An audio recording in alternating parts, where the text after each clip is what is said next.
ఈ శ్లోకంలో ఉన్నామమ్మా.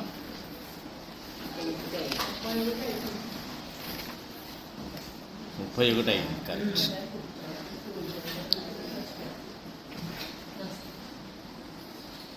నాకు కొంచెం ఎండ ఎక్కువగా ఉన్నట్టుంది లేదా? ఎక్కువగా ఉంది కదా. ఏప్రిల్ 20 నుంచి ఎక్కువ ఉంటుంది, మే 21 వరకు ఎండగా. కానీ గాలి ఉంటుందండి, బయట చల్లగాలిగా ఉంటుంది.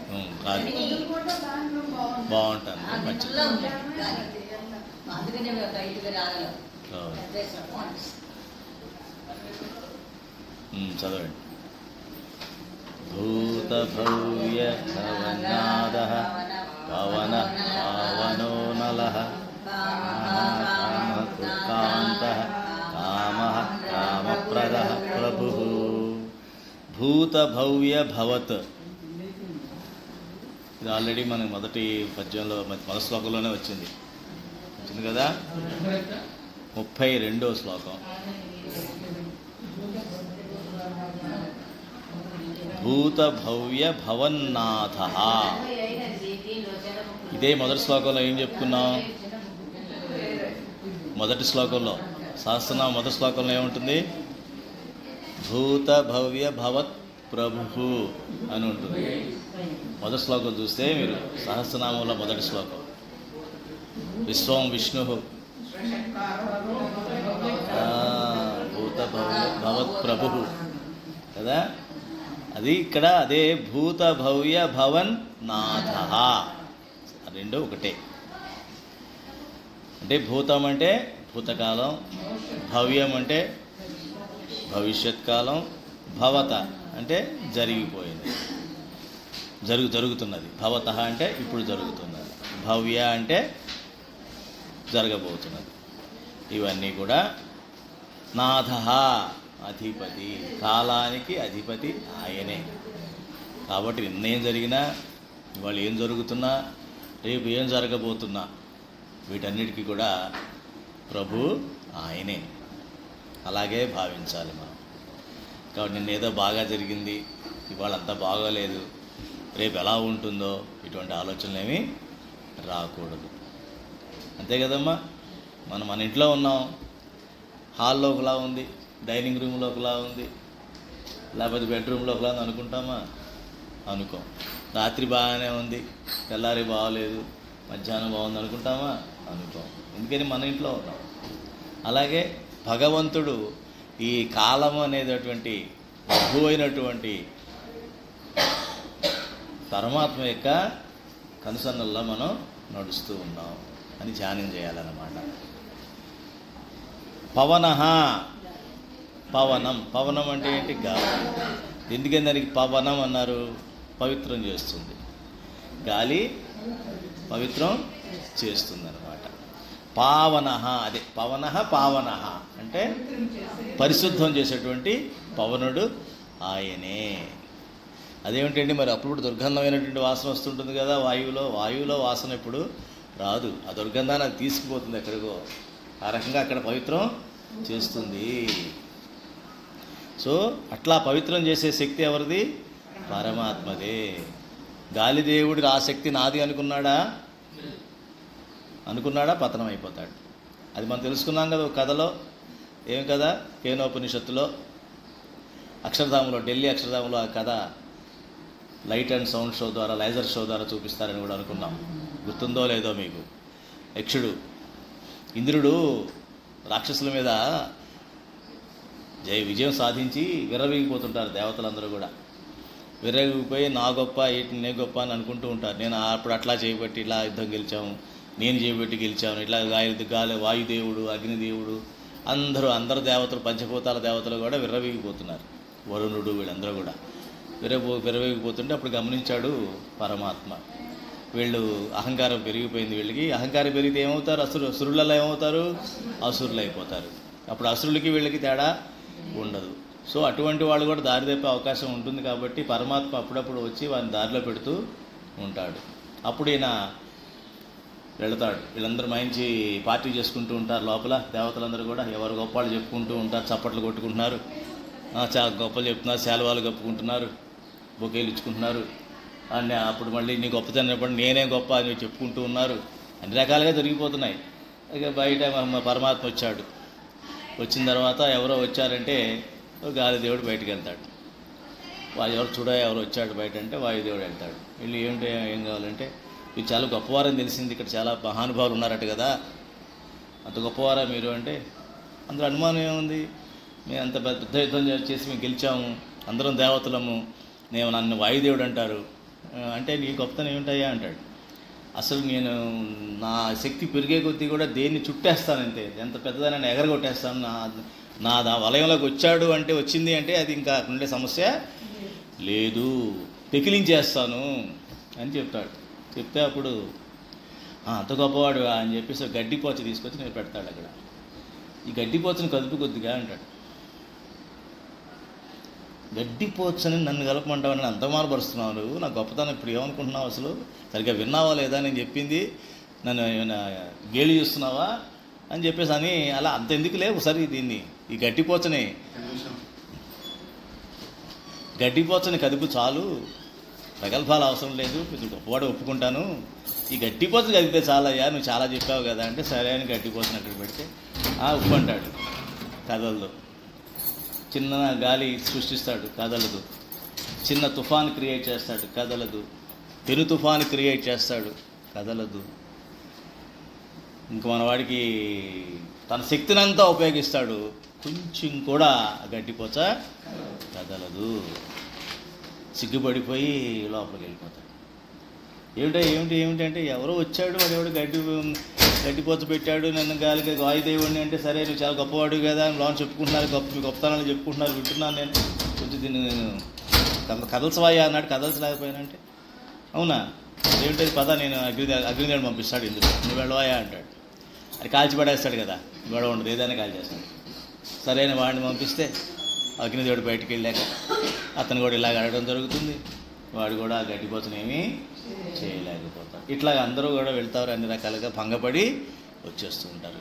ఇంద్రుడికి అర్థమవుతుంది ఏదో మామూలు వ్యవహారం కాదని చెప్పేసి అప్పుడు తను బయటికి వెళ్ళేటప్పటికీ అక్కడికి మాయమైపోతాడు పరమాత్మ. అప్పుడు అర్థమవుతుంది ఇంద్రుడికి వచ్చినవాడు యక్షుడు కాదు, పరమాత్మే వచ్చాడు. మన శక్తి, ఈ శక్తి మీది కాదు, ఆ శక్తి పరమాత్మది. అలాగా విష్ణు సహస్రనామాలు ఎప్పుడైతే మనం ధ్యానిస్తామో అందరూ ఒకలాగే కనిపిస్తారు. అందరిలో ఉన్నది ఎవరమ్మా? పరమాత్మ మాత్రమే. పరమాత్మ శక్తితోనే అన్నీ సమస్తము జరుగుతున్నాయి. మరి అదేమిటండి, మరి ఒకళ్ళు కొన్ని రకాలుగా పనులు చేస్తుంటారు, కొంతమంది కొన్ని రకాలు చేస్తుంటారు, కొంతమందికి అవుతుంది, కొంతమంది కాదు, కొంతమంది ఒక రకమైన కోరికలు పుడితే కొంతమంది ఇంకో రకం కోరికలు పుడతాయి. అంటే ఎప్పుడైతే ఈ జీవాత్మ ఆ దేవతల్లాగా ఈ శరీరం నేను అనుకుంటూ నేనే చేయాలి, ఇది నాకు పుట్టిన కోరికలు, నేను సమర్థుడిని, నేను చేయగలను, నేను నేను నేను అని శరీరాన్ని అనుకుంటాడో అప్పుడు పరమాత్మ యొక్క శక్తి గ్రహించలేని పరిస్థితిలో ఉంటాడు. దీనికి కూడా ఒక ఉపనిషత్తులో కథ ఉంది కదమ్మా, ఆల్రెడీ మీకు చెప్పాను, మళ్ళీ ఇంకోసారి చెప్తాను. ఎందుకంటే ఆధ్యాత్మికత అంటేనే 10 సార్లు చెప్పుకోవడం. ఒక చెట్టు మీద 2 పక్షులు ఉంటాయట. ఒక పక్షి ఏమీ చేయదు, ఇంకో పక్షిని అలా చూస్తూనే ఉంటుంది. ఇంకో పక్షి తింటుంది, నానా రకాలుగా తెచ్చుకుంటుంది, అది తింటుంది. ఒకసారి రిచ్ ఫుడ్, ఒకసారి పూర్ ఫుడ్, ఒకసారి రకరకాల వెరైటీ ఫుడ్ అన్నీ తెచ్చుకొని తింటూ ఉంటుంది. అలాగా ఎంజాయ్ చేస్తూ ఉంటుంది. ఆ తిండిని వాటిని ఎంజాయ్ చేస్తూ ఉంటుంది. ఇంకో పక్షి ఏమీ చేయదు, నిర్లిప్తంగా అలా చూస్తూ ఉంటుంది. ఎవరైతే తింటున్నారో అన్వేషాలు వేస్తున్నారో చూస్తూ ఉంటుంది. అలా చూస్తున్నది పరమాత్మ, అట్లాగే ఉన్నది ఈ పనులన్నీ చేస్తున్నది జీవాత్మ. ఆ చెట్టు శరీరం. అంటే మన శరీరంలోనే పరమాత్మ ఉన్నాడు, జీవాత్మ ఉంది. ఈ జీవాత్మ ఎప్పటి వరకు పరమాత్మ గ్రహించడు? ఎప్పటి వరకు గ్రహించడు? వీడు ప్లెజర్స్ అంటే వీడి యొక్క ఆనందం దేని ద్వారా పొందుతాం అనుకుంటున్నాడు వీడు? తెలుగు ఫుడ్ గురించి, rich food, ice cream, biryani, ఈ రకరకాలుగా వెరైటీ ఫుడ్ తింటూ తింటూ వాటిలో ఆహా ఆహా ఆహా ఏం ఆనందం అనుకుంటూ ఉంటాడు. అప్పటి వరకు వాడికి పరమాత్మ కనిపించడు. ఎప్పుడైతే వాడు పరమాత్మ వైపు చూస్తాడో పరమాత్మ ఏమీ చేయటం లేదే, ఆది పక్షే కదా, నాలకే ఉంది కదా, అయినా ఆనందంగా ఉంది కదా, వాడు ఇలాంటి వెరైటీలు ఏం లేకుండానే ఆనందంగా ఎట్లుంది ఈ పక్షి అని ఒక రకంగా ఆలోచిస్తే ఆ పక్షి ఎక్కడో లేదురా బాబు, నీ బాడీలోనే ఉంది. దాని కనుక నువ్వు దాని సాన్నిధ్యంలో నువ్వు ఉన్నావంటే జీవాత్మ కూడా పరమాత్మని గ్రహించగలుగుతుంది. అప్పటి వరకు ఈ జీవాత్మ పరమాత్మని గ్రహించదు. తన దుఃఖాలు ఈ అప్పుడు సంతోషం వచ్చిందంటే ఆటోమేటిక్గా ఏం జరుగుతుందమ్మా, దాని పక్కనే ఉంటుంది దుఃఖం ఉంటుంది. ఎందుకని ఒక నాణానికి సుఖము దుఃఖం అన్నవి రెండు వైపులు, ఒకవైపు కాయినికి రెండు వైపులు అవి. అంతేగాని లేదండి నాకు జీవితంలో ఓన్లీ సుఖం ఉందని కుదరదు. ఆ సమస్యను అంటావేమో కానీ ఎవరితో పోల్చుకోవాలంటున్నావేమో. ఈరోజు ఎవరో నీ పక్కింటి ఆడుతానో లేకపోతే నీ పక్క ఊళ్ళో ఆడుతానో పక్క దేశం ఆడుతానో పోల్చుకొని నేను చాలా గొప్పండి వాడి మీద నేను చాలా పెట్టండి ఆఫ్రికా వాడి కన్నా, అది కాదు కదా. నీ లెవెల్కి నీకున్న దుఃఖం నీకు ఉందా లేదా, ఉంది. వాళ్ళ లెవెల్కి వాడికి ఉన్న దుఃఖం వాడికి ఉందా లేదా, ఉంది. ఓ 4 ఇళ్ళలో ఒక ఇల్లు పోతే నువ్వు బాధపడతావు, వాడికి ఉన్న ఒక పాక ఎగిరిపోతే వాడు బాధపడతాడు. బాధపడుతున్నావా లేదా? నీకు లేదని బాధపడుతున్నావా, ఉన్నది పోయిందని బాధపడుతున్నావా? ఏమో తెలియదండి, ఉన్నాయండి అసలు లేవని కాదు కానీ ఒకటి పోయిందండి అందుకే బాధ అండి. వాడికి ఉన్నది ఒకటి పోయిందండి అది వాడి బాధ అండి. బాధ అన్నది ఇద్దరికి ఒకటే. మళ్ళీ వాడికి పాకే గవర్నమెంట్ ఏదో డబ్బులు ఇస్తే పాకేసుకుంటే వాడికి ఆనందం, వీడికి మళ్ళీ ఏదో అటు ఇటు కొట్టి మళ్ళీ సంపాదించి మళ్ళీ ఇంకో ఇల్లు కొనుక్కుంటే వీడికి ఆనందం, మళ్ళీ వెనకాలే శోకం కూడా ఉంటుంది. అర్థమైందమ్మా? ఇది ఎవరైతే గ్రహిస్తారో, ఏ జీవాత్మ ఇది గ్రహించి జాగ్రత్త పడుతుందో, అమ్మో ఇంత సంతోషం వచ్చిందంటే దీని వెనకాల ఆయనకి ఏదో సుఖం రాబోతుంది సుమా, సో నేను నా బ్యాలెన్స్లో నేను ఉండాలి, జాగ్రత్తగా ఉండాలి. పరమాత్మ ఇది ఇచ్చింది నువ్వే, నాదేం లేదు. నా ప్రారంధం వల్ల ఇచ్చావో, ఏదైనా బాకీ ఉందని ఇచ్చావో, నీ అనుగ్రహంతో ఇచ్చావో నాకు తెలియదు. ఏదైనా సరే నేనైతే నిన్ను వదలను. ఎవరిని? పరమాత్మను వదలను. ఇదేదో వచ్చింది, పాయసం వచ్చింది కదా అనో, లేదా బిర్యానీ వచ్చిందనో, లేదా బంగారం వచ్చిందనో, లేదా ఏదో ఆస్తులు వచ్చాయనో నేను వదిలేస్తాను అనుకుంటున్నావేమో, నిన్ను నేను వదలను. ఇది ఒక సత్సంగిగా, ఒక భక్తుడిగా, ఒక ఆధ్యాత్మిక ప్రయాణం చేస్తున్న వాళ్ళ జీవాత్మ చేస్తున్నటువంటి పని. లేకపోతే ఏమవుతాం, మన దారి తప్పుతాము. ఇది గమనించాలి. అలాగే ఇంకో కథ కూడా చెప్తే మీకు ఇంకా బాగా అర్థమవుతుంది. ఒక పక్షి ఉందట. ఒక పక్షి ఉంటే పక్షి ఏం చేస్తుంది, పక్షి కానీ జంతువు కానీ ఏదైనా సరే, ఒక మనిషి తప్ప మనిషికి కూడా ఆధారపడుతూ ఉంటాడు. పక్షులు జంతువులు ఏం చేస్తాయి, వాటి ఆహారం అవి తెచ్చుకుంటే. కానీ మనలాగా ఏంటి ఇంకా అన్నం పెట్టలే, టైం అయింది, ఇంకా బజార్కి వెళ్ళలేదు రాలేదా, ఈ గోలంతా వాటికి ఉండదు. వాటికి ఎవరు దేని ఫుడ్ అది సంపాదించుకోవాల్సిందే. ఏదో మొదట్లో అయితే ఏదో కొంచెం చిన్న బేబీ ఉన్నప్పుడు ఏదో వాళ్ళు ఏదో తీర్చిపెట్టింది తల్లి, తర్వాత మటుకు తోసేస్తుంది అక్కడిని, పో పో పో పో పో పో పో తోసేస్తుంది. అవునా? సరే, మనలాంటి మనిషి లాంటి పక్షి ఒకటి తయారైంది. ఆ పక్షికి మనిషిని చూసి దానికి అనుమానం వచ్చింది. ఇది నేను రోజు పొద్దున్నే సూర్యోదయం కాగానే ఎగురుకుంటూ ఆడి గింజలు వేస్తాడు, అక్కడ వేస్తాడు, ఇక్కడ వేస్తాడు, ఆటాడుకుంటూ తినడం సరిపోతుంది. వీడు చూడు హాయిగా, ఇంకా నేను లేచినప్పుడు లేవాడు, నిద్రపోతున్నారు ఈ మనుషులు, హాయిగా ఉన్నారు, వీళ్ళ పనే బాగుంది, కష్టపడకుండానే వీళ్ళ పని బాగుందని చెప్పేసి అనుకుంటూ దానికి ఏదో వచ్చినట్టుంది. అనేటప్పటికి అది ఏం చేద్దామా, వీళ్ళలాగా మనం కూడా ఎంజాయ్ చేద్దాం అనుకుంటుంది. ఇది ఒకడు గమనించాడు, ఎవరో ఒక వేటగాడు ఎప్పటి నుంచో ఈ పక్షిని తినేద్దామని చూస్తున్నాడు. ఆయన ఏం చేశాడు, దీని ఐడియా గమనించాడు. గమనించి ఏంటి మాస్టర్ ఏంటి ఆలోచిస్తున్నావు ఏంటమ్మా అన్నాడు. అంటే ఏం లేదు, నేను కూడా హాయిగా ఇలా కూర్చొని తినాలన్నది మీ లెక్క అంటే. అట్లనా? వెరీ సింపుల్, ఏం లేదు, రోజుకు ఒక ఈక నీ బాడీలో నీ రెక్కలో ఒక ఈక నాకు ఇస్తా ఉండు, నీకు ఆ రోజు ఏం కావాలో ఫుడ్ నేను నీకు పెట్టేస్తా, నువ్వేం ఎగరాల్సిన పని లేదు, నువ్వు ఎక్కడికి వేటాడాల్సిన పని లేదు అని చెప్పేటప్పటికి ఏదో బాగుందని మనకు కూడా అనిపిస్తుంది కదా. మనకు కూడా అనిపిస్తుంది, నువ్వు భగవంతుని మర్చిపో, నీకు ఎందుకు అన్నీ తెచ్చి పెడతా ఉన్నావు అనుకో, ఆ భగవంతుడు ఏమో నెక్స్ట్ టైం చూసుకుందాం, అన్నీ పెడతా ఉండంటాం. అవునా కదా? ఈ జన్మకి జాలే అనుకుంటాం కదా. అదే రకంగా అనేటప్పటికీ వాడు తీస్తున్నాడు, ఒక ఏకి పీకాడు, ఏదో దానికి కావాల్సిన 4 గిన్నెల బియ్యం గింజలు పడేస్తున్నాడు, ఏదో కొన్ని దానికి కావాల్సిన వెరైటీ, ఏ వెరైటీ కాబట్టి వెరైటీ పెడుతున్నాడు. దానికి కూడా హాయిగా ఉంది. ఆ ఈగలు పీక్కుంటూ వెళ్ళేటప్పటికి ఒక వేటగాడు ఒక సగం దాకా పీకాడు, తర్వాత రావడం మానేశాడు. వాడికి బాగాలేదో వాడి మొత్తానికి ఏదో మానేశాడు. వీడు రావడం మానేశాడు, ఇప్పుడు ఎట్లా నాకు అని చెప్పి ఎగురుదామని ట్రై చేసింది. ఎగరగలదా? అలాగే పరమాత్మని వదిలేసి మనం ఈ యొక్క ప్రాపంచిక విషయాల్లో పడిపోయి ఇదే సర్వస్వం, ఇది చాలు, అన్నీ జరిగిపోతే చాలు అని ఎవరైతే అనుకుంటాడో వాడు ఎగరాలనుకున్నప్పుడు ఎగరలేడు. వాడిని తర్వాత వేటగాడు చేంజ్ చేశాడు. చక్కగా వల వేయడాలు గిలేయడాలు ఏం లేవు, చక్కగా తీసుకొని వెళ్ళిపోయి వండుకొని తినేశాడు. అలాగే ఈ ప్రపంచ వ్యవహారాలు కూడా మన అలాగే జీవుని అలాగా తినేస్తాయి. ఎంత ఉంటుందమ్మా ఆధ్యాత్మికత కదా? చాలా ఎక్కువైపోయిందా తక్కువగా ఉందా?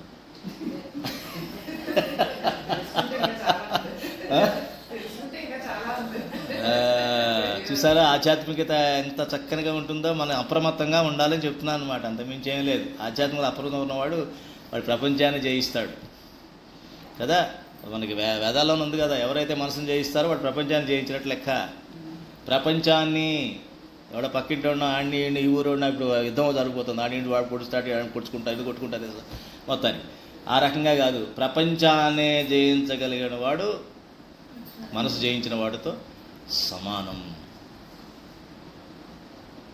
కాబట్టి మనం లౌకిక వ్యవహారం చాలా చూడండి. చిన్నప్పుడు చెప్తేనేమో ఇంక చాలా వయసు ఉందండి, అప్పుడు ఆధ్యాత్మికం ఏంటండి అంటాడు ఆడు.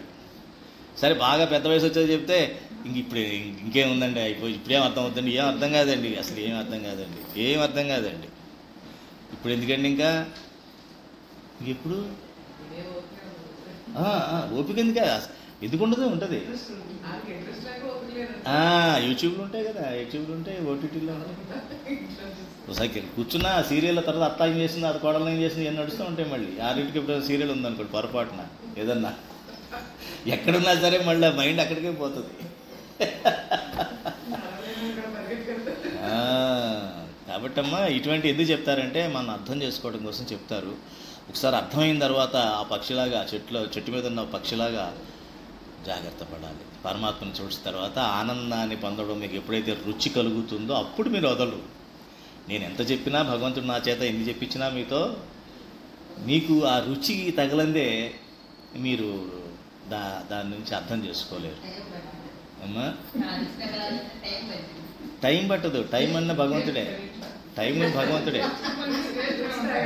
ఇప్పుడు ఉపసం ఉన్నవాడికి గాలి తగలాలనేది గాలి లేదా? నీకు రావట్లా గాలి అంతే. పైగా రేపు అన్నది లేదు, కాలం అన్నది పరమాత్మే. కాలం అనే సముద్రంలో మనం ఉన్నాం. మొత్తం గాలి మధ్యలో మనం ఎట్లా ఉన్నామో మనకు తెలియకుండానే గాలి మధ్యలో మనం ఉన్నాం. ఆ గాలి పీలుస్తున్నాం, గాలి కూడా మన చుట్టూ ఉంది. అలాగే కాలం కూడా మన చుట్టూనే ఉంది. కాలంతో పాటు పరమాత్మ కూడా మనతోనే ఉన్నాడు. టైం పడుతుందని ఎప్పుడైతే నేను అనుకున్నానో నాకు పడుతుందని విడదీసుకుంటున్నాను. ఎవరి దగ్గర నుంచి? పరమాత్మ నుంచి నన్ను నేను విడదీసుకుంటున్నాను. ఎప్పుడైతే నన్ను నేను విడదీసుకుంటున్నానో ఆ పక్షిలాగా ఒంటరి అయిపోతావు. ఆ పక్షి లక్షణం పోయింది. పక్షి లక్షణం పోయింది కదా, దానికి అదే పోయింది. ఎప్పుడైతే పక్షి లక్షణం పోయిందో అది బలైపోతుంది. ఎవరికి బలైపోతుంది? మీరు అన్న కాలానికే బలైపోతుంది. కాలం సరి ఇంకా టైం పడుతుంది అనుకో, టైంలో మనకి మృత్యువే మన మీద పడిపోవచ్చు కదా. ఎవరు చెప్పగలుగుతారు? మృత్యు పేరేంటి? కాలం చేశారా ఆయన అంటారు. దాని అర్థం ఏంటి? కాలం చేశారంటే ఆయన టైం లేదు, టైం పడుతుంది అనుకున్న ఆయనకి టైం లేకుండా అయిపోతాడు.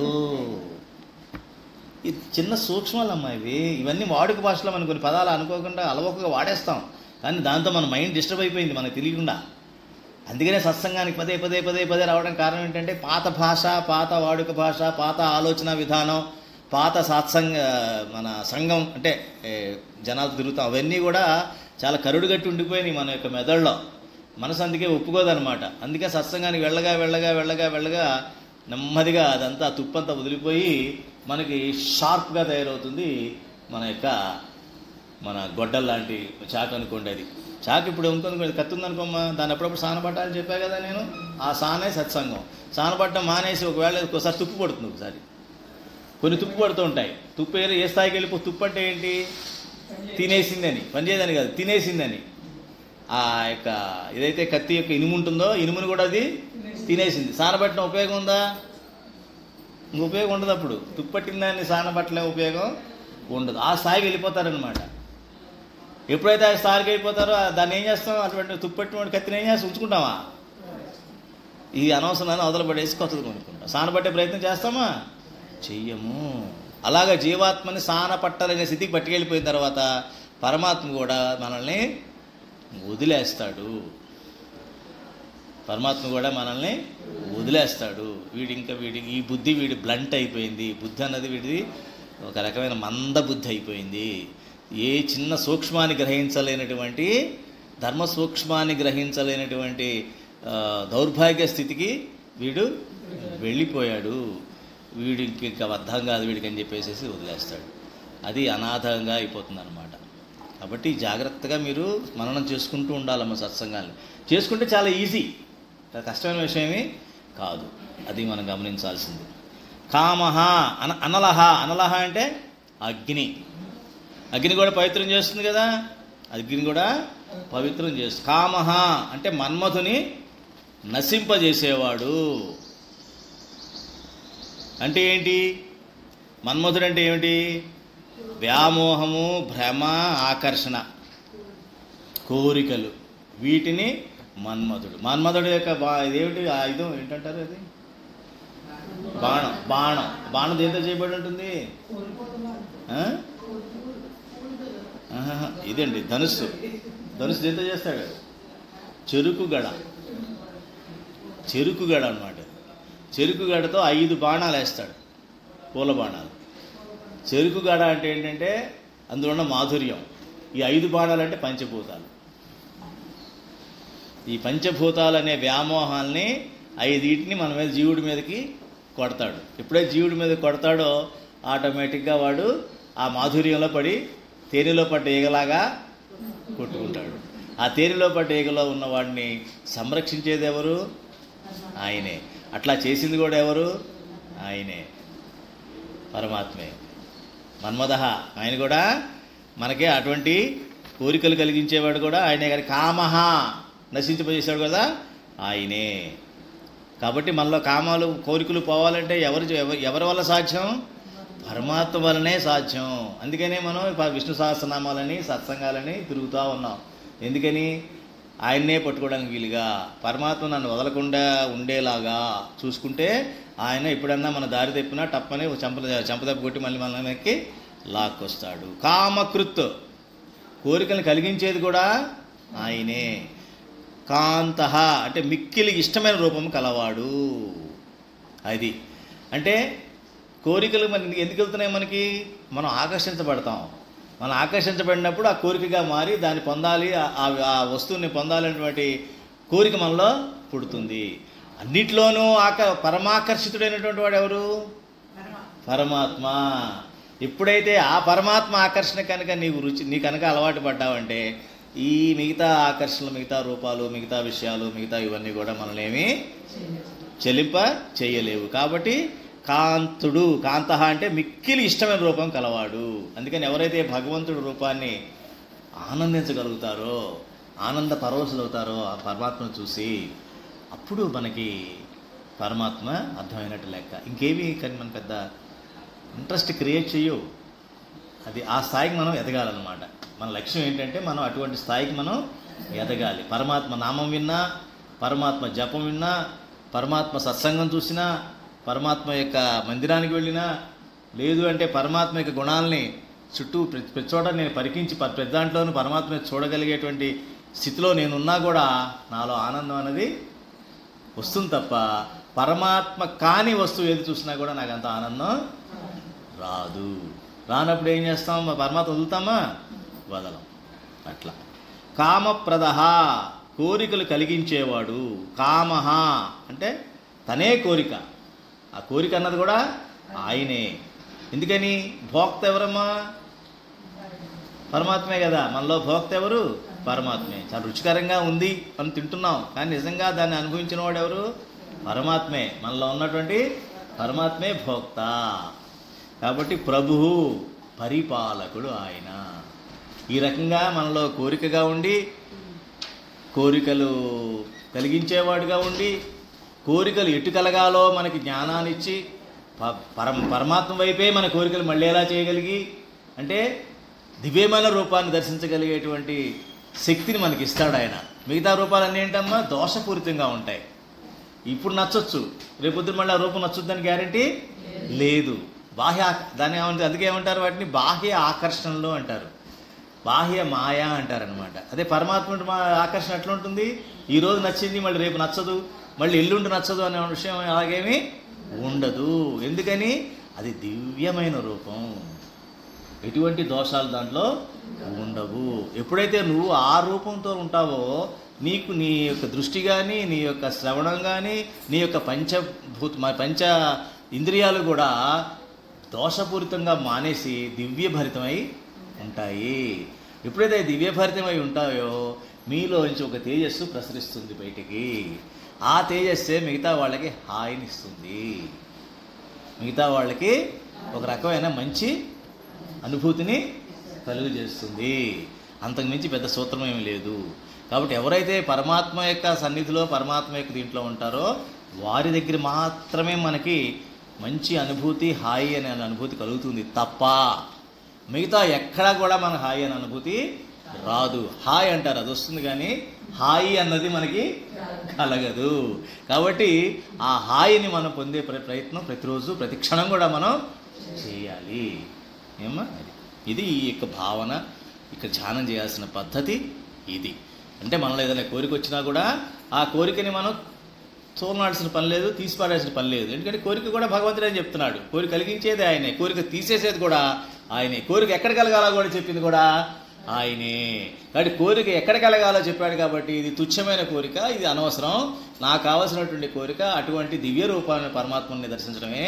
అటువంటి పరమాత్మ యొక్క దివ్య రూపాన్నే నేను ఎప్పుడు పొందాలి, ఆయన మాత్రం నేను పొందాలి అన్నట్టు అనుకుంటూ ఉంటే మనకి ఈ ధ్యానం ఉపయోగపడుతుంది అనమాట. ఈ శ్లోకం యొక్క ధ్యానం ఉద్దేశం అది. ఎక్కడ కూడా మనకి దోషభావాలు కలగవు, కలిగిన కోరికలకు కూడా దోషభావాలు మనం ఆపాదించమన్నమాట. అది తర్వాత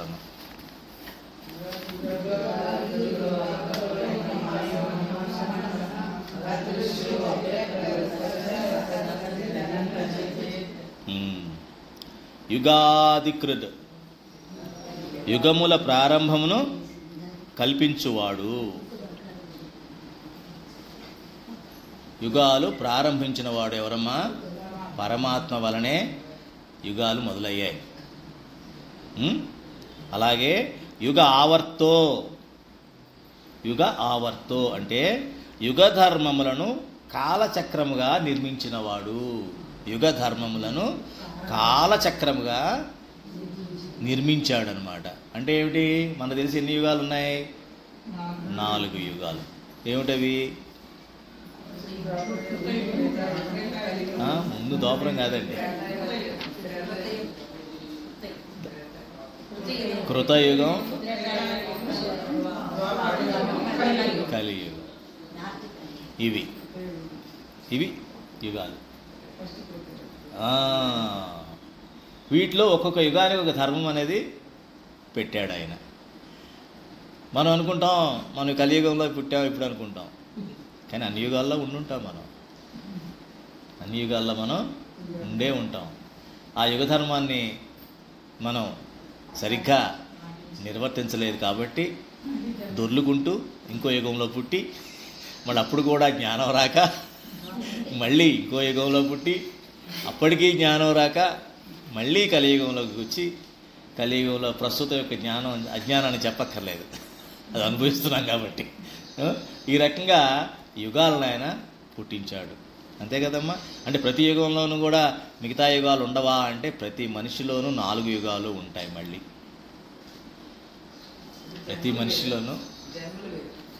ప్రతి మనిషిలోనూ ఏ యుగంలో ఉన్నా 4 యుగాలు ఉంటాయి.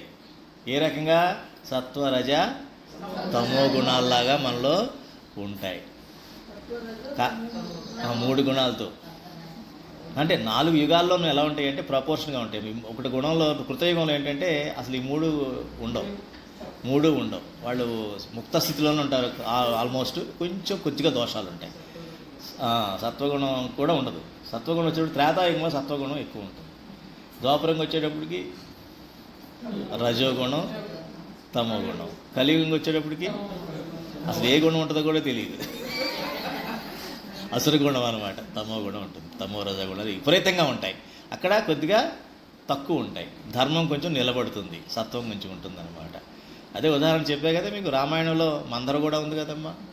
మందరలో ఏ గుణం ఉంది? ఏ యుగం ఉంది? కలియుగం ఉంది. కలియుగం ఉంది. కలియుగం అంటే ఏంటి? కలహాల యుగం. కలియుగం అంటే కలహాలు కలిగించే యుగం. ఇద్దరు మనుషుల మధ్య పొత్తు ఎప్పుడు ఉండదు. ఇద్దరి మధ్య శాశ్వతమైనటువంటి బంధం ఎప్పుడు ఉండదు. ఇప్పుడు ప్రేమిస్తున్నారు కదా, ఇప్పుడు జీవితాంతం ప్రేమిస్తారనే గ్యారంటీ ఉండదు.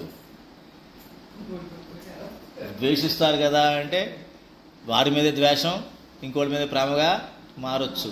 రకరకాలుగా ఉంటుంది కలియుగంలో. అర్థమైందా? మరి మందరం చేసిన పని ఏమిటి? కలహాలేగా పెట్టింది. శుభ్రంగా ఉన్నటువంటి సవతి తల్లి అయినా కూడా సొంత తల్లి కన్నా కూడా అపురూపంగా చూసుకుంది రాముడిని కైకేయి. అటువంటి ఆవిడనే మార్చేయగల శక్తి ఎవరికి ఉందమ్మా? మందరికి ఉంది. పైగా ఆవిడ కొని తెచ్చుకుంది. ఆయా కింద ఇంటిది వాళ్ళ పుట్టింటి దగ్గర తెచ్చుకుంది. ఇంకెంత చూడండి ఆవిడ భాగ్యం. మనం కూడా అప్పుడప్పుడు తెచ్చుకుంటాం. పుట్టింటి దగ్గర నుంచి, సొంత వాళ్ళ దగ్గర నుంచి కలహాలు పెట్టుకునే వాళ్ళు రెడీగా ఇంట్లో పెట్టుకుంటూ ఉంటాం. వాడు అదే పని మీద వస్తుంటాడు. వాడు ఆ కలహాలు నచ్చి మనం ఏం చేస్తామంటే మళ్ళీ రామ్మా అంటాం. వాళ్ళ పనిచేస్తుంది కలహం అని చెప్పేసి మళ్ళీ వచ్చి సీరియల్ నెంబర్ 2 మొదలు పెడుతుంది. ఇంకా పనిచేస్తుంది. మళ్ళీ ఎప్పుడు వస్తారు? మీరు వచ్చాక బాగుందండి, బోరు కొట్టట్లేదు. బాగా ఎక్కింది వీడికి అని చెప్పి మళ్ళీ 3వసారి తయారు. అప్పుడు టీ పెట్టారు, ఈసారి బిర్యానీ పెడతారు.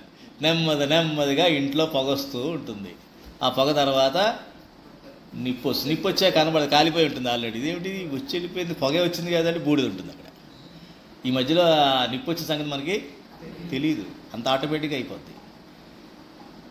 మరి త్రేతాయుగంలో అయోధ్యలో రాముడున్న స్థలంలో మందర కూడా ఉంది.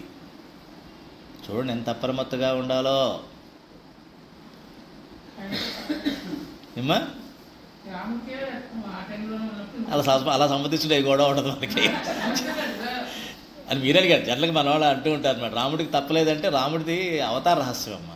అది అవతార రహస్యం. ఇవన్నీ మనం చెప్పడం కోసం ఆ భగవంతుడు అలా పుడతాడు, అలా చేస్తూ ఉంటాడు. అంటే చెప్పొచ్చేది ఏంటంటే యుగాలు కదా అండి, ఈ కలియుగంలోనే అలా ఉంటుంది, మిగతా యుగాలు అన్ని యుగాల్లోనూ ఉంటుంది అది. కాకపోతే కొంత తక్కువ మేర పర్సంటేజీ తక్కువ ఉంటుంది. అదే రామాయణంలో రాముడు మరి సీతని అడవులకు పంపిస్తాడు. ఎవరి మాట మీద? ఒక చిన్న చాకలి అతను అంటే ప్రజల మాటకి అంత విలువ ఇచ్చేవాడు ప్రభు. వాడు చాకలాడా ఇంకోడా అని కాదు, వాడు నా ప్రజాభిప్రాయం రాజు పైన ఏముంది అని నాకు ముఖ్యం. వాడు ఎవడు అన్నది నాకు అనవసరం. అది ధర్మం. మరి చూసారా, మరి అక్కడ ఏం జరిగింది? ధర్మం నిలబడి శ్రీరామచంద్రుడు ధర్మాన్ని ఇచ్చేశాడు. మరి అక్కడ ఆవిడే మరి సీతను పంపించిన తర్వాత బాధపడుతూ ఉంటుంది.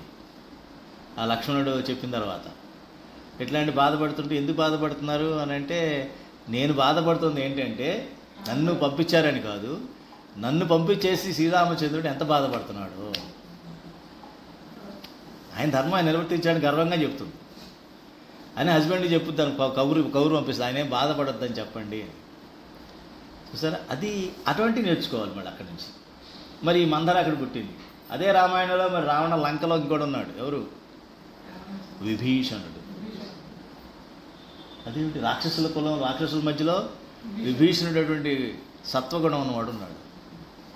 ఇక్కడ అయోధ్యలో మంచి ప్రదేశంలో మందర అనేటువంటి కలియుగ ఆవిడ ఉంది. అక్కడ రాక్షస రాజ్యంలో విభీషణుడు, పరమాత్మనే నమ్ముకున్న విభీషణుడు ఉన్నాడు. ఇవన్నీ దేనికి సంకేతం? చాలామంది మన దేవుడి గురించి చెప్తే ఏమంటారంటే, ఇది కలియుగం అండి, కలియుగంలో అంత ఇవన్నీ పనిచేయ మాస్టారు. ఇప్పుడు దేవుడు ఏంటండి, ఏదో పుట్టా కానిచ్చేయాలి కాలక్షేపం, ఏదో ఒక అష్టోత్తరం చెప్పండి చేస్తా, ఏదో లేదా సహస్రం, ఇంకోటి ఏదో చెప్పండి, యజ్ఞం ఏదో వ్రతం చెప్పండి చేస్తా, కానీ ఏదో 40 రోజులు దీక్ష చెప్పండి, కొంచెం డ్రెస్ వేసుకొని మార్చేసుకొని ఏదో చేసేస్తాను. అంతేగాని ఊరినే పద్దాక పరమాత్మ అనేది కలియుగం అండి, ఇది కుదరదు, చాలా పనులు ఉంటాయి. ఇది మనం మాట్లాడే మాట, అవునా? కానీ వాస్తవం మనం తెలుసుకోవాల్సింది ఏంటమ్మా, నిజంగా పరమాత్మను ఆశ్రయించిన వాడు ఉంటే ఏ యుగంలో ఉన్నా సరే వాడు అలాగే ఉంటాడు. ఏ యుగంలో వాడు పుట్టినా సరే వాడు పరమాత్మనే పట్టుకుంటాడు తప్ప నేను నా పరిసరాలు ఇలా ఉన్నాయి కాబట్టి ఎక్స్క్యూజ్ తీసుకోడు. అప్పుడు మీకు ఏం తెలుసండి, మా ఇంట్లో బాధలు, మేము పెద్ద బాధపడుతున్నాం అనుకుంటున్నారు, మా పరిస్థితులు వేరండి, అది ఇదండి ఇది అదండి అని చెప్పేసి వాడు ఎక్స్క్యూజు తీసుకోడు. అది మనం గమనించాలమ్మా. కాబట్టి ఇటువంటి యుగ ధర్మాలని కూడా కాలచక్రంగా తిప్పుతున్నది పరమాత్మే. నైకమాయ, మాయలన్నిటికీ అధ్యక్షుడు. మాయ ఎవరి వలన, ఎవరి మాయకి యజమాని ఎవరు?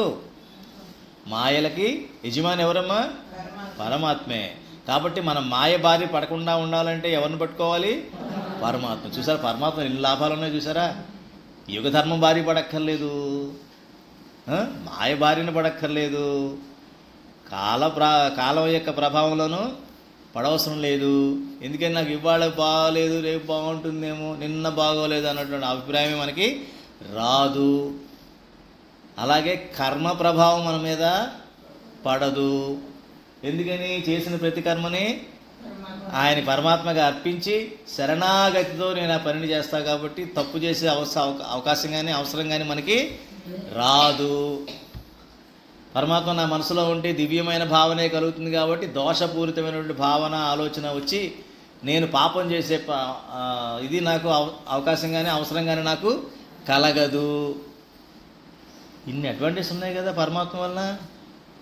ఏ యుగమో పట్టించుకోక్కర్లేదు. నేను కలియుగంలో కూడా సత్యయుగంలో ఉండొచ్చు, నేను ఉన్నట్టుగా నేను ఉండొచ్చు. ఉండకూడదా ఏంటి? ఉండొచ్చు. ఎప్పుడు? నేను భక్తుడిగా ఉన్నప్పుడు. విష్ణు సహస్రనామాన్ని మనసా వాచ కర్మణ ధ్యానం చేస్తున్నప్పుడు, పరమాత్మని ప్రతి చోట నేను దర్శించినప్పుడు సాధ్యం అవుతుంది. అదృశ్య మహాసన అంటే సమస్తమని తినేసేవాడు. మహాసన అంటే తినేవాడు, అంటే లయకారుడు అని. అదృశ్య, అదృశ్య అంటే ఏమిటి? దృశ్యము అంటే ఏంటి? దృశ్యం అంటే కనిపించేది. మరి గుడ్డోడికి కనిపిస్తుందా? కనిపించదు. కానీ ఇంకొక త్వక్ అనేటువంటి ఇంద్రియం ద్వారా వాడు తెలుసుకుంటాడు, స్పర్శ ద్వారా వాడు తెలుసుకుంటాడు. అంటే పంచ ఇంద్రియాల ద్వారా దృశ్యం కానివాడు అని అర్థం. కళ్ళతోనే కాకుండా ఈ పంచేంద్రియాల ద్వారా ఆయన్ని మనం చూడలేము, గ్రహించలేము అని దాని అర్థం. అవ్యక్త రూప, ఆయన రూపం ఎటువంటిదయ్యా? అవ్యక్తం. అవ్యక్తము, అవ్యక్తము మళ్ళీ రూపం అంటున్నారు ఏమిటండి? ఎట్లా ఇది అంటే దీనికి ఉదాహరణ తెలుసు కదమ్మా, అది కూడా ఉపనిషత్తుల్లోనే మనకు తెలుసు. ఒక మర్రి చెట్టు విత్తనం ఉంటుంది. ఆ విత్తనాన్ని మీరు కనుక ఇంత ఆవగించంత ఉంటుంది. అది దాన్ని 4 ముక్కలు చేస్తే లోపల ఏముంటుంది? కానీ అదే దాన్నే నాటి నేను నీళ్ళు అయిపోస్తే ఏమవుతుంది? మర్రి చెట్టు. ఎక్కడ చూసింది? అప్పుడు అవ్యక్తంగా ఉంది, అదే తర్వాత వ్యక్తం అయిపోయింది.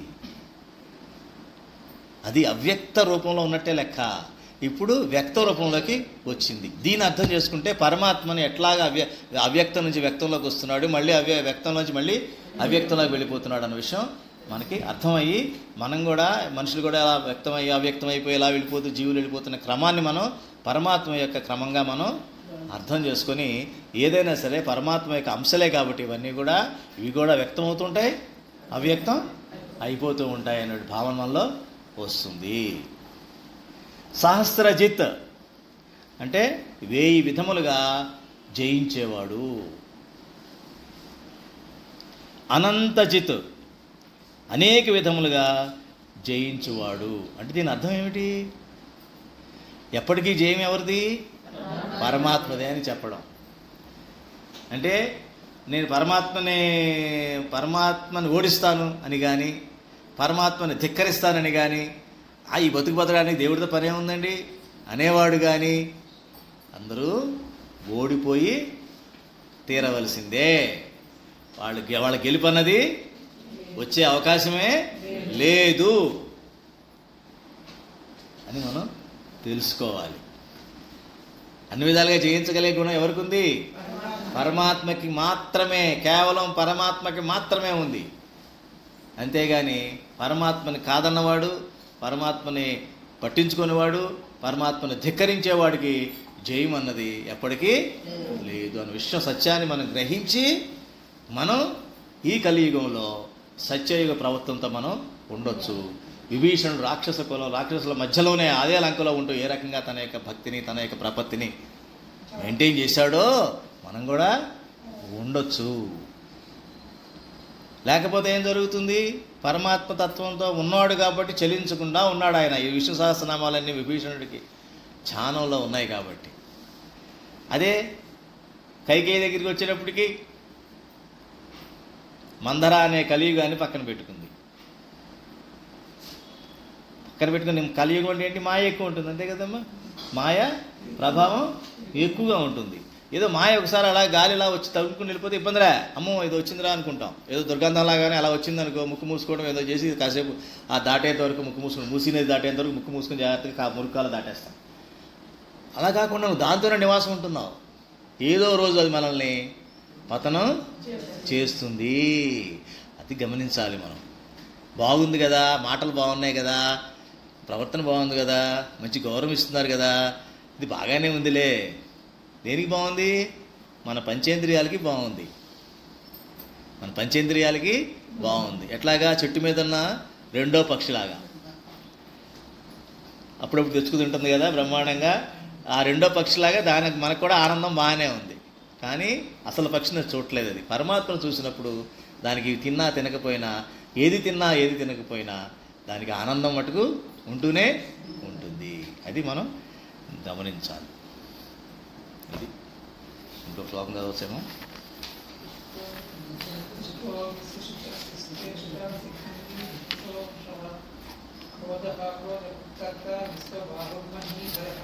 చదవండి అందరూ. ఇష్టో విశిష్ట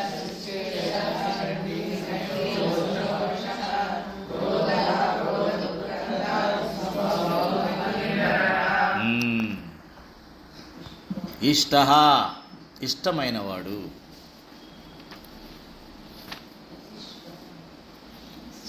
అదేంటండి ఇష్టమైన వాళ్ళు ఎలా చెప్తారండి? చాలామందికి ఇష్టం లేడు కదా. అందరికి ఇష్టమైతే అందరూ సత్సంగం ఇక్కడ పెద్దలు క్యూ కట్టేవాళ్ళు కదా ఈ పాటికి. అదేంటి అలా అంటారు? తర్వాత ఏం చెప్పాడు? అవిశిష్ట, ఇష్టము లేనివాడు.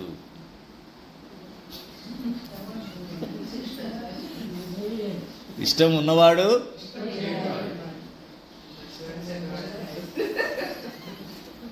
అంటే ఆయన అంటే ఇష్టం ఉన్నవాళ్ళు ఉంటారు, ఆయన అంటే ఇష్టం లేని వాళ్ళు కూడా ఉంటారు. శిష్టేష్ట, శిష్టులకి ఇష్టుడైన వాడు అని. శిష్టేష్ట, శిష్టులు అంటే ఎవరమ్మా? మంచి శిష్టులు అంటే మంచిగా, సంప్రదాయంగా, పద్ధతిగా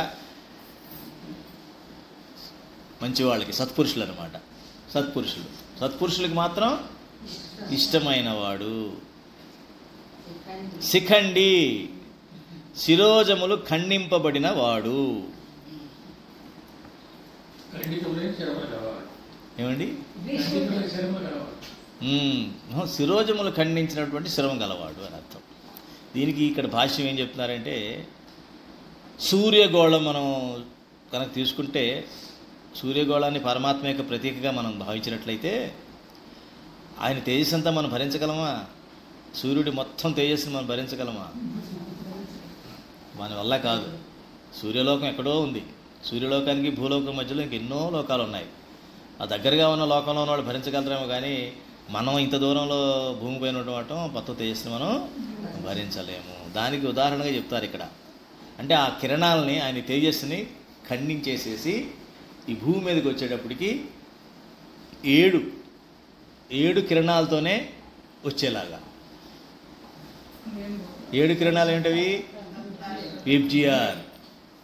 టీచర్ అనిపించుకున్నారు ఆవిడ. విబ్జిఆర్ అంటే ఇంద్రధనుసు అంటారు చూసారా, హరివిల్ అంటాం.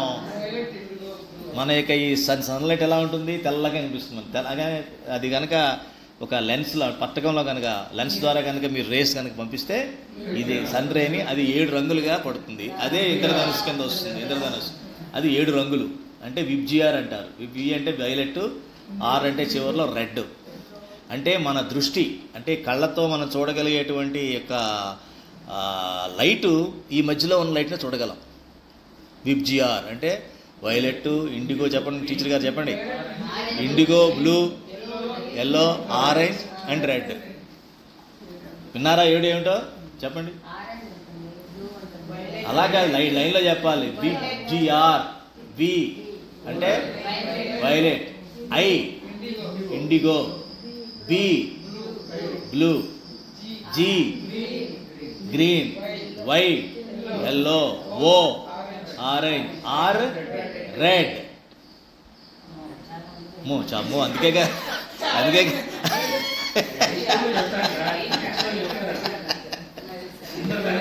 మీరు ఆ టీచర్ గారి దగ్గర చూసుకుని వెళ్ళండి. మళ్ళీ నన్ను విద్యారని అడగద్దు. మీకు ఆల్రెడీ టీచర్ గారిని పెట్టేసాం అక్కడ. టీచర్ గారి దగ్గర ట్యూషన్కి వెళ్ళిపోండి. ఏమ్మా, అందుకనే ఆ 7 కిరణాలు మాత్రమే మనకి ఈ భూమిపైన మనం చూడగలం. అందుకని మిగతా కిరణాలన్నీ ఆ తేజస్ అంతని కూడా ఖండించేశారనమాట. అందుకనే చూడండి, ఈ లైట్ దాటి ఉన్న లైట్లో మనకి చూడలేము. లైట్ లేదని కాదు, చీకట్లో కూడా లైటు ఉంటుంది. అందుకనే గబ్బిలాలు కూడా ఆ నైట్లో తిరుగుతాయి. ఎందుకని? అవి చూడగలుగుతున్నాయి. అందుకే ఏంటన్నమాట, చూడలేనివన్నీ కూడా వీకి ముందుంటాయి, ఆర్ తర్వాత ఉంటాయి. వి ఏంటి? వైలెట్. అందుకని ఏమంటాం? అల్ట్రా వైలెట్ అంటాం. అల్ట్రా వైలెట్ రేస్ అంటాం. అమ్మో యూవీ రేస్ తగులుతాయి, ఎండ ఎక్కువగా ఉంది జాగ్రత్త, మీ కళ్ళు పోతాయి, స్కిన్ క్యాన్సర్ వస్తుంది జాగ్రత్త అంటారు. యూవీ రేస్ ఉన్నప్పుడు సన్ స్క్రీన్ రాసుకోండి, జాగ్రత్తగా సన్ గ్లాస్ పెట్టుకోండి, టోపీ పెట్టుకోండి, ఎండలోకి వెళ్ళకండి. ఆర్ తర్వాత ఇన్ఫ్రారెడ్ రేస్, అది చీకట్లో కనిపిస్తాయి గబ్బిలాలకి. వాటికి మీరు నైట్ గ్లాసెస్ కూడా వచ్చాయి, మరి మిలిటరీ వాళ్ళు వాడతారు వాటిని. అవి ఇన్ఫ్రారెడ్ గ్లాసెస్ అన్నమాట. Infrared glasses. కాబట్టి మన యొక్క ఈ 7 రంగులు కలిపినటువంటి ఈ సూర్యకిరణం మాత్రమే మనం గ్రహించగలం, కానీ మిగతా వాటిని మనం గ్రహించలేం. నహుషః. నహుషుడు అంటే ఎవరమ్మా?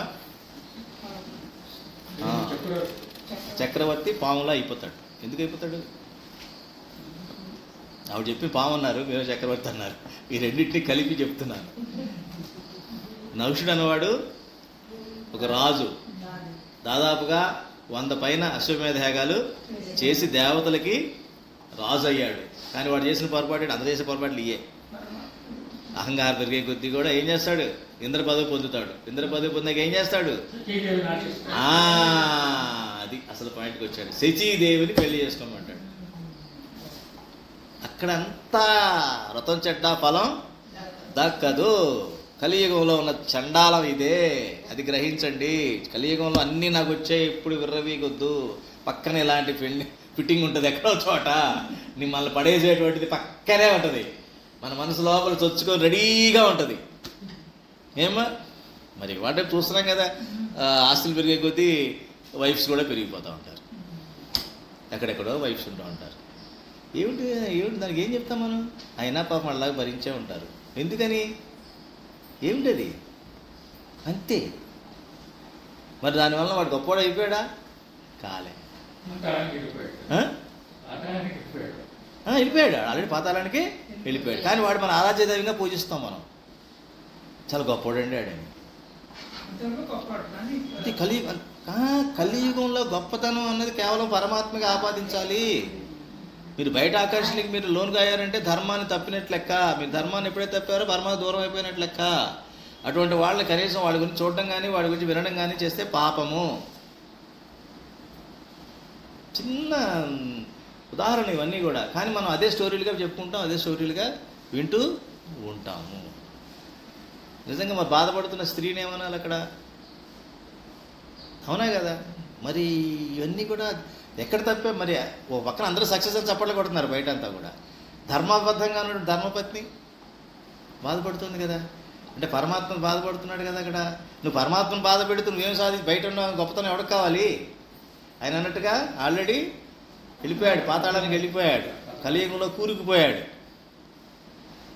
ఇన్ని మనం గ్రహించాలి. అది ఇక్కడ చెప్తున్నాడు అనమాట. వీడేం చేశాడు? నహుషుడు అది చేసిన పని. నువ్వు అశ్వమేఘాలు చేసావు, ఎవరికి కావాలి? ఇంద్రపదవి పొందావు, వెరీ నైస్, చాలా బాగుంది. నువ్వు చేసిన ఏదో పని ఏంటి మళ్ళీ అక్కడ? రావణాసురుడు అంతే కదా. రావణ లంక ఎంత ఎలా ఉంటుంది? బంగారు లంక, రత్నాలు, మణులు, మాణిక్యాలతో పొదగబడి ఉంటాయి. అన్నీ కూడా సూర్యుడితో సమానంగా వెలుగిస్తూ ఉంటాయి. అవన్నీ కూడా ఏమిటి? రోడ్డు మీద వేసినటువంటి డైమండ్స్ అన్నీ చూసినా, గోడ మీద వేసినటువంటి చూసినా, ఇవన్నీ ద్వారబంధాలు, ఏది డెకరేషన్ చేసినా సరే సూర్యుడు వెలుగా ఇది వెలుగా అన్నట్టు కన్ఫ్యూజ్ అయ్యే పరిస్థితి క్రియేట్ చేశాడు ఆయన. అంత గొప్ప ఇది ఉన్నవాడు. కానీ వాడేమయ్యాడు? సీతను ఆశించాడు. సరే ఎంత ఘోరం, ఎలా అయిపోయి పతనం అయిపోయాడో. ఇవన్నీ మనం ఎందుకు చెప్తారంటే పురాణాలుగా మనం తెలుసుకొని మనం ఎక్కడ ఉండాలో, మనసును ఎక్కడ పెట్టాలో, ఎక్కడ కట్టేయాలో, మనం ఎక్కడ దోషం లేకుండా ఉండాలని గ్రహించడం కోసం చెప్తారు ఇవన్నీ. అందుకనే సత్సంగాలు పదే పదే రావడం పెట్టడం కారణం ఇదేనమ్మా. సత్సంగాలు ఎవరైతే రారో వాళ్ళు ఆయన చెప్పినట్టుగా పతనం అయిపోయినట్టు లెక్క. ఏం లెక్క ఎక్కర్లే మీరు. వాడి భుజాలు తెచ్చుకోవచ్చు, వాడు కాళ్ళు ఎగరేయచ్చు, ఏదన్నా సైన్ చేయొచ్చు, కానీ వాడు ఆల్రెడీ పతనం అయిపోయాడు. ఏం లేదు. ఏంటంటే మురికి కాళ్ళలోకి కూడా ఎలా వెళ్తున్నాడు అంటే సెంటు కొట్టుకు దిగుతున్నాడు అని అర్థం. శుభ్రంగా బ్రహ్మాండం విలువైన ఆభరణాలు అన్నీ వేసుకొని అన్నీ చేసుకొని వాడు ఎక్కడ దిగుతున్నాడు అయ్యా అంటే మురికాల మ్యాన్ హోల్ ఉంటుంది కదా, అది తీసి తీసి మురికి కాలంలోకి డ్రైనేజ్ తీయడం కోసం వెళ్తున్నాడు కింద లెక్క వాడు. అంతే. అలా మనం గ్రహించగలగాలి. వాడు ఏం చేశాడు? ఆ సీతను ఆశించేటప్పటికి అదే కదా మండోదరి. ఏమంటుంది? మండోదరే కదా రావణుడి భార్య. మండోదరి అంటుంది, ఏమో ఇన్ని మాయ వేషాలు వేస్తావు కదా నువ్వు, సీత దగ్గర రాముడి వేషం వెళ్ళిపో, అయిపోతుంది కదా అని చెప్తుంది. భలే ఐడియా ఇచ్చావు నువ్వు. రాముడు మాట చెప్తేనే నాలో ఆ కామం ఎగిరిపోద్ది, రాముడు వేషం వేస్తే ఇంకేమన్నా ఉందా? ఆ గుణాలు నాకు వచ్చేస్తాయి.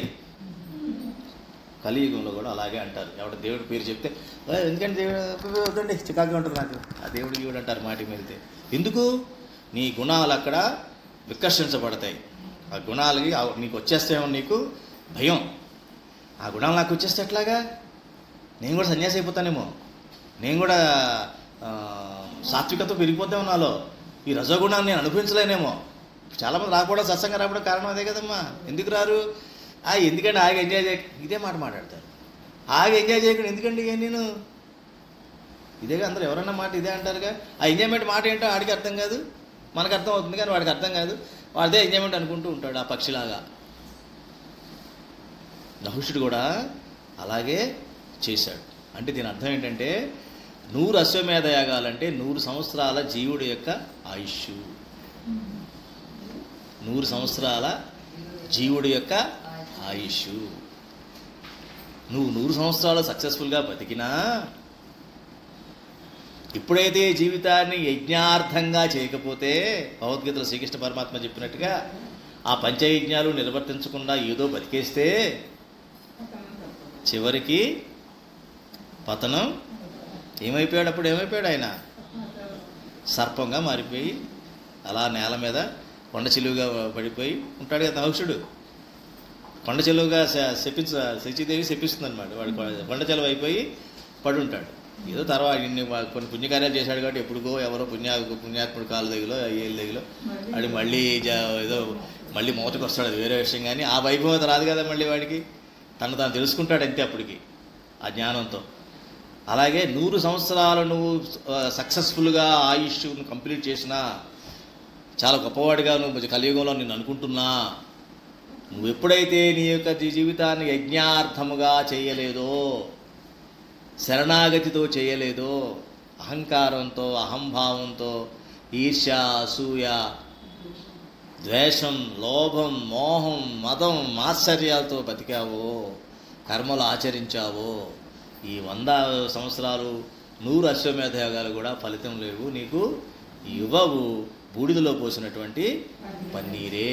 మరి ఆ కర్తవ్యాన్ని ఏ రకంగా మనం చెప్పాలి అంటే స్వధర్మ అనుష్ఠానం చేయాలి. స్వధర్మ అనుష్ఠానం చేయమని భగవద్గీతలో శ్రీకృష్ణ పరమాత్మ చెప్పాడు. స్వధర్మ అనుష్ఠానం ఎలా చేయాలి అంటే నువ్వు పరధర్మంలో ఎంత సక్సెస్ఫుల్ అన్నా కావచ్చు, పరధర్మంలో నీకు ఎన్ని చప్పట్లన్నా రావచ్చు, పరధర్మంలో నీకు ఎన్ని భోగ విలాసాలన్నా కావచ్చు, కానీ అది నీకు పతనానికే దారితీస్తుందని శ్రీకృష్ణ పరమాత్మ గీతలో చెప్పాడు. అదే స్వధర్మంలో అవేవి నీకు లభించకపోవచ్చు, కానీ నీకు భగవంతుని మార్గంలోనే ఉంటావు. ఆ స్వధర్మ పరధర్మాలు మీకు ఆల్రెడీ నేను ఒకసారి చెప్పున్నాను, మళ్ళీ ఇంకోసారి గుర్తు చేస్తాను. స్వధర్మం అంటే ఏమిటి? సపోజ్ మనది బ్రాహ్మిన్ మెంటాలిటీ అనుకోండి. బ్రాహ్మిన్ మెంటాలిటీ అంటే పెద్దగా నిరాడంబరంగా ఉండడం, భగవంతుడికి సేవ చేసుకోవడం, ప్రవచనాలు వినడం, స్వాధ్యాయం ఎక్కువ చేయడం, భగవంతుడి గురించే చదవడం, వినడం, కీర్తనం, శ్రవణం అన్నీ కూడా చేసుకోవడం, మిగతా ప్రజలందరికీ కూడా ఆ యొక్క బ్రహ్మజ్ఞానాన్ని అందించడం. ఇది తన ఫిట్ గుణపరంగా, కులపరంగా కాదు. కులం అన్నది లేదండి, అనవసరం. అది దానికి ఎక్కువ మాట్లాడి ఎవరైతే ఆధ్యాత్మిక భగవంతుడు ఎవరైతే అనుకుంటారో వాళ్ళ కులాన్ని ముందు పక్కన పెట్టాలి. కులం లేదు అసలు, వర్ణం మాత్రం ఉంది. వర్ణం అంటే ఏంటి? నీ యొక్క గుణం. నీ గుణ ప్రకారంగా నువ్వు బ్రాహ్మణువా, క్షత్రియుడివా, వైశ్యుడివా, శూద్రుడివా డిసైడ్ చేసుకో. ఆ ప్రకారంగా నువ్వు చెయ్యి. అది స్వధర్మానుష్ఠానం, అంటే కర్తవ్యంగా భావించాలి. అట్లాగే క్షత్రియ గుణం ఉన్నవాడు క్షత్రియుడిగా, వైశ్యుడుగా ఉంటూ, శూద్రుడు అన్నవాడు వీళ్ళ ముగ్గురికి వాడు సాయం చేస్తూ ఉండేవాడిగా, వర్కర్గా ఉండిపోవాలి, అంటే సాయం చేసేవాడుగా ఉండి. ఈ రకంగా స్వధర్మానుష్ఠానం చేసినట్లయితే బంధ విముక్తుడివి అవుతావు.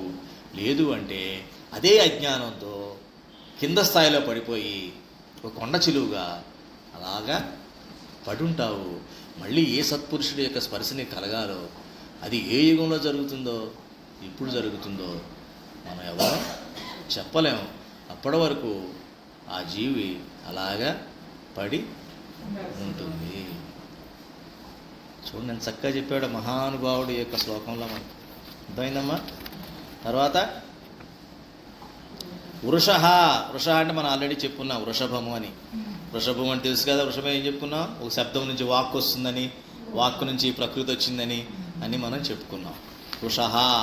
అట్లాగే క్రోధ, క్రోధమును సంహరించినవాడు. అంటే ఏంటి?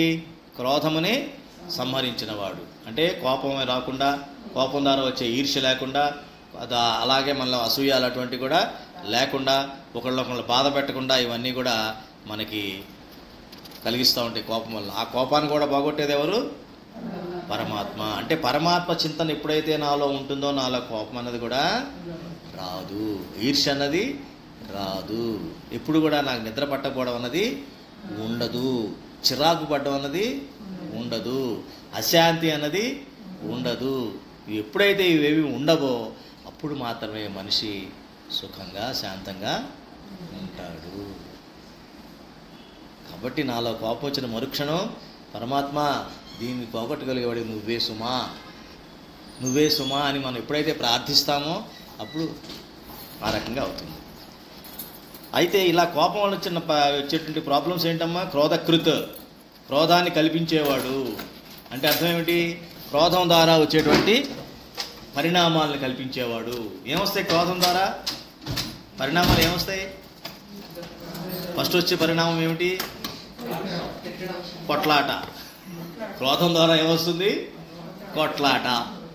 అంటే కొంచెం దగ్గరగా ప్రాస కోసం చెప్పా. క్రోధము, కొట్లాట, లేకపోతే కలహము. తర్వాత కలహం అసహనం ఎవరిపై చూపించాలి? ఎవరిపై చూపించాలి కదా కోపాన్ని.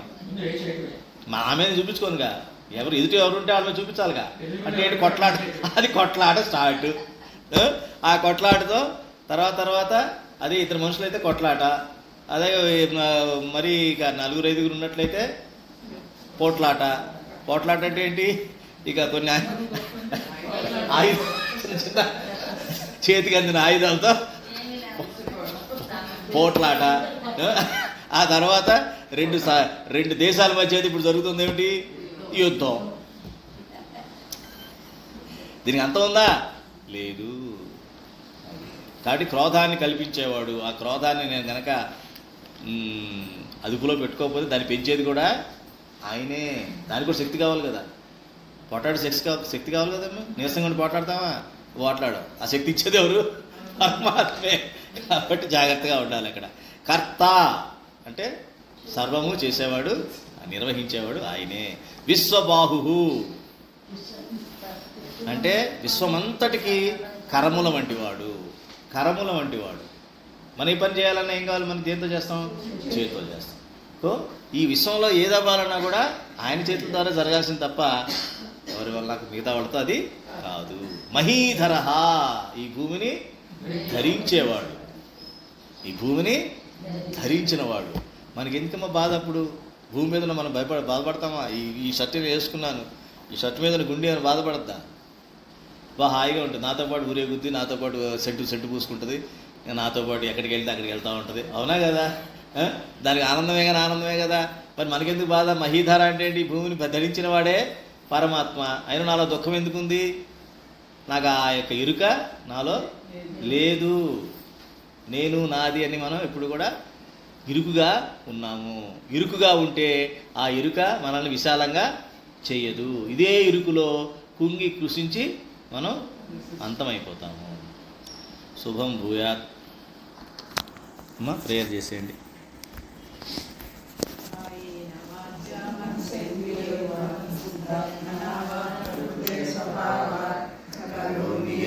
సకలం పరస్మై నారాయణాయేతి సమర్పయామి, నారాయణాయేతి సమర్పయామి. జై శ్రీరామ్, జై శ్రీకృష్ణ, జై స్వామినారాయణ. దేవా